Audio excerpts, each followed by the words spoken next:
Welcome to Sufficiently Black, the podcast that explores what it means to be comfortable in your blackness. I'm Janae, here with Kia and Amari. Woo woo woo woo. As always, okay. Oh, Kia, you got to drop a little beat. Oh, I cannot do that on the spot. She said, I will not embarrass myself. I don't know what to say in that moment. I'm so sorry. Other than Kia not being able to drop a beat and me and Amari's beats sounding quite pathetic. What's new, guys? What's going on? What's good in the hood? So for today's topic, we are covering Black beauty standards. It's interesting because I feel like we've definitely talked about beauty standards when it comes to body. And of course, because we're Black women, it's definitely been from a Black lens. But there's just something that I've been seeing, not recently, but just being on social media a lot and seeing kind of this gratification of Black beauty trends without the credit.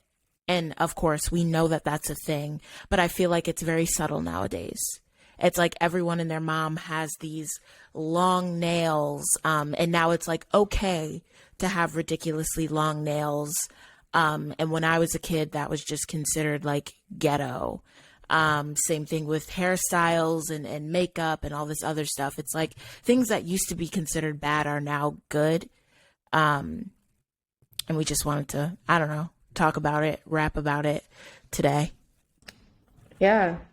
Black beauty standards. Oh, wait, sorry, go Amari. No, I was just going to say, we definitely got to talk about why they're now considered good. And it's all because they've been co-opted by white people and brought into the mainstream. And, you know, we've seen this over and over again, you know, doesn't look good on Black people, but put it on the white girl and now it's acceptable. It's, in Kia's words, it's weirdo behavior. It's weird. And weird. I think what's new, I guess more so, is like Black beauty, being co-opted. Although I think you could argue maybe like in the 70s around those times you saw more like, you know, white people getting perms and like trying to make their hair poofy and like even the clothes and all that stuff.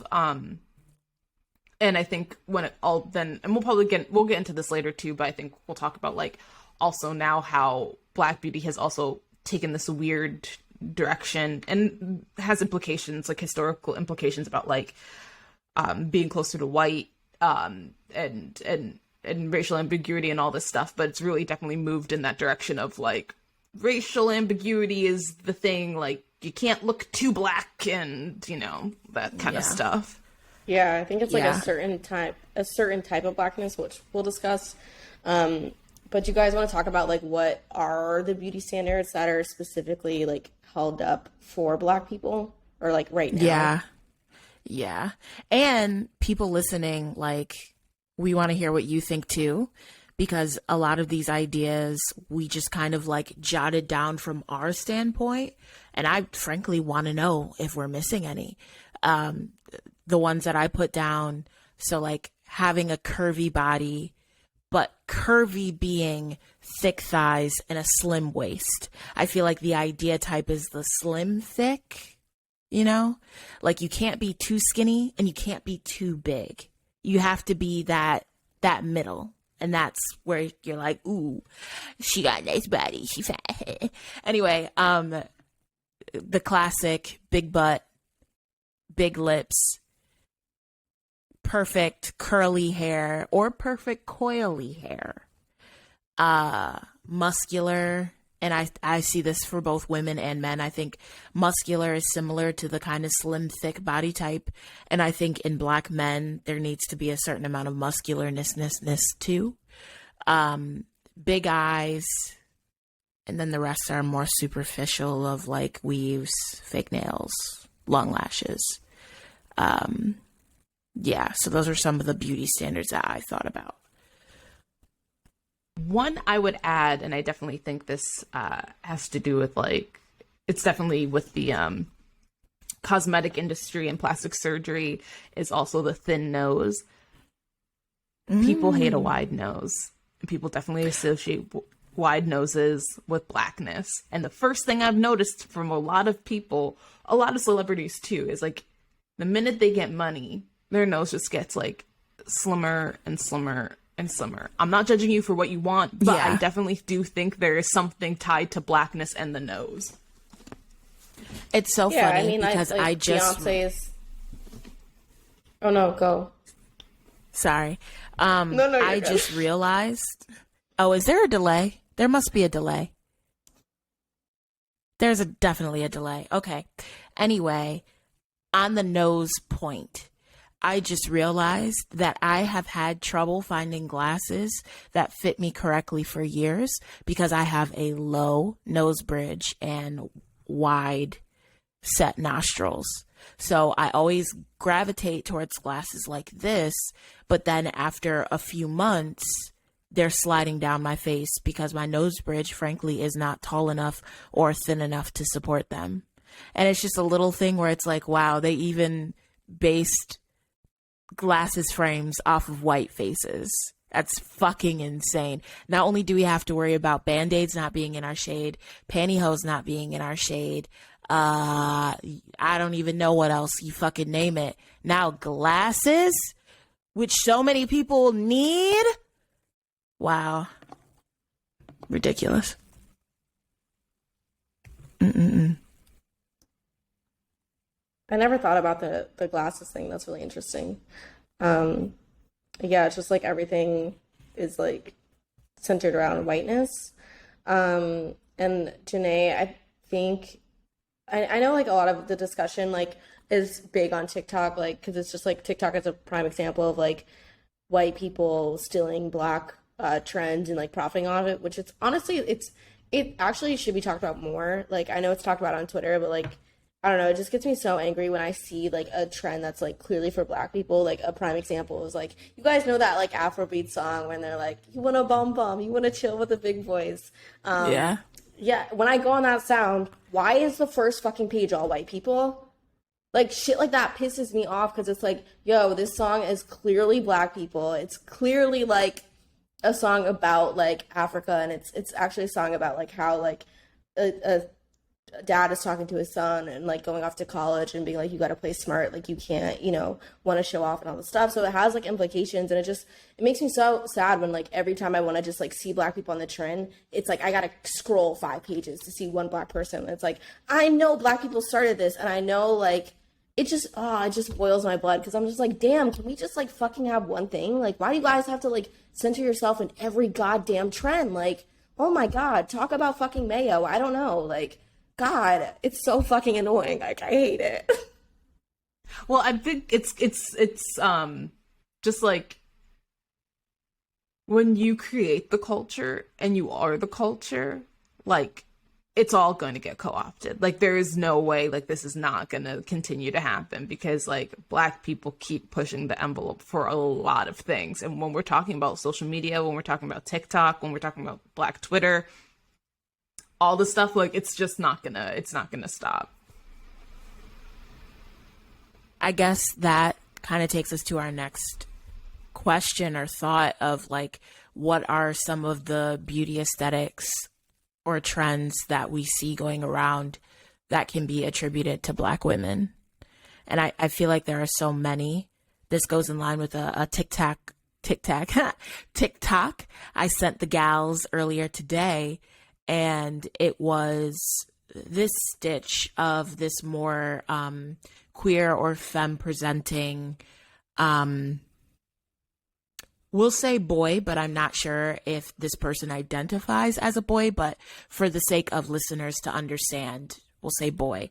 And he was kind of showing his journey going from, you know, straight, cis, white guy to being more feminine presenting, and his journey really showed him kind of going from like a regular ass white dude to looking like a black woman or a Latina woman.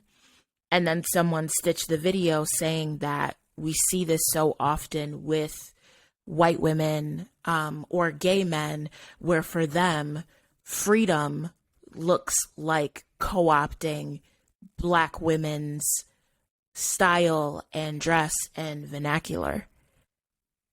He just like put it so well, and I was like, damn, like I look all over the internet and I see all of these white girls now that basically look like Black women, and it's like, oh shit, he's right. For you, breaking free is looking like a Black woman, is looking like in someone who's not necessarily accepted by society, but you're like a badass now and you've had this glow up, and it's like, damn, that's crazy. Yeah, and it's frustrating because it's like freedom. I don't think Black people are allowed that in America or in general, but it's also like, you know, we talked about this too, like Kim Kardashian trying to like rebrand herself as white and like taking out her butt implants and now dating a white guy after like years of dating Black men and having these Black kids, and all the Kardashians, like now it's trendy to date like a skinny white boy who like paints his nails, like that's the trend, so that's what they're gonna go after. And it's just like, wow, y'all can really use like Black people and your children to like try to be like closer to Blackness, and it's fucking weird, and it just makes me mad because it's like, you know, we talk about interracial dating a lot, but it's like you can date whoever you want if like y'all are truly in love, but like y'all just be letting white women do like the stupidest shit, and you play right into that shit and give them 5 children, and like it's just weird to me. I don't know. But it's weird, and it's nothing new, and I don't want to draw this analogy or like this theme, and like because maybe it sounds too harsh, or maybe it just sounds too real, but like the Black body in America was always meant to be commodified. We came here as slaves. We were meant for money. So it really just makes sense that white people would then take things from us and make money off of it. And then when they're done, throw us away. I mean, I don't see any lies detected. That was some Malcolm X shit, Amari. That was straight up some Malcolm X shit you just said. Like, they're just playing by the same book. It just looks a little different. It's still fucking violent, let's be honest. It still causes harm, but we're not seeing it to the same extent as physical harm, but like the mental fuckery that continues to go on, with like Black people not being able to exist in themselves and having to watch white people exist in their Blackness more freely than them. That's some fuckery. Yeah, and I feel like a lot of people don't want to hear, like, you know, I say all the time, like, NFL is modern day slavery, which literally has white owners and Black. Don't know how you're going to debate that, but okay. But people like to debate me on stupid shit that they can't back up. But like, if that's a form of modern day slavery, like, yes, they get paid, but like, how much do these players get paid versus their owners?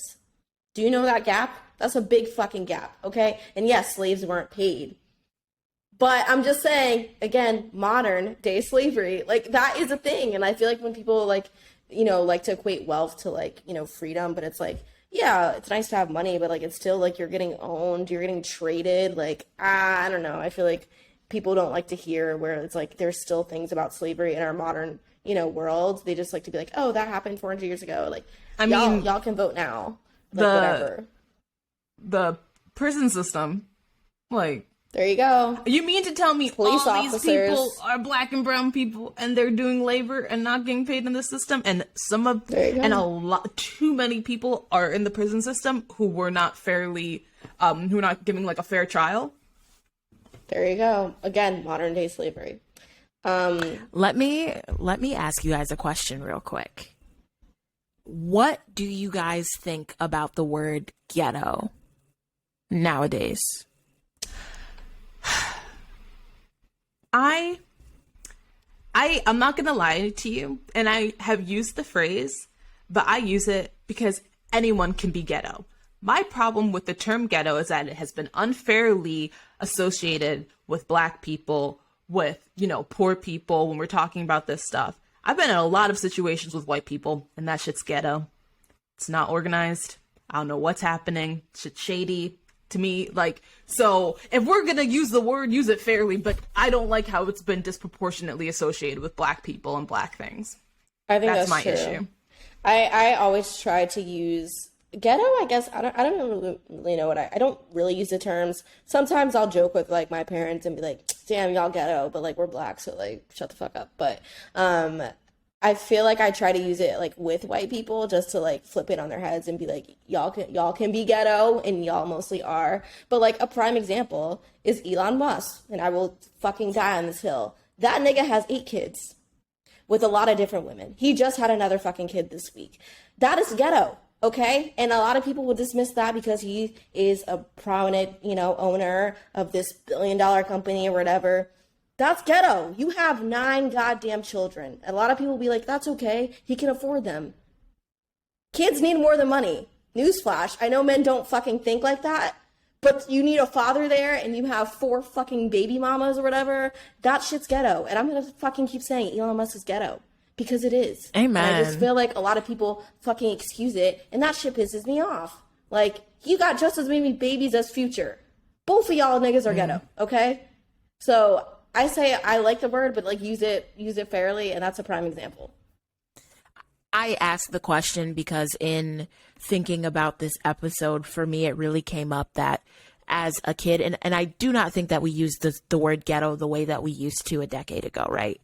But as a kid going to a white school, being classified as ghetto was a bad thing. The way people use ghetto was bad. For me, it was always this huge separation between, Janae, you're not like those other black girls. You're not ghetto. It was always that.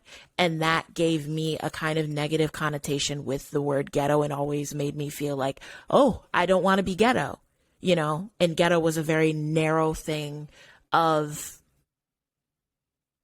I don't know, looking and acting a certain way that coincided with blackness.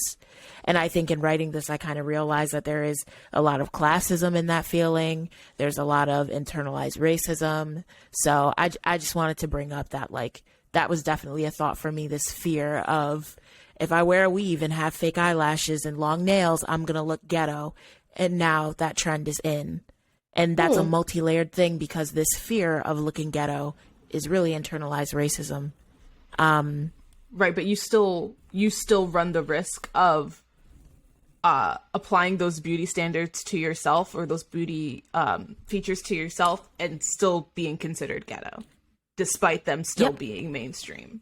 So like exactly. And I think that's something that I've learned now with embracing a lot of things that in my childhood were like, oh, that's ghetto.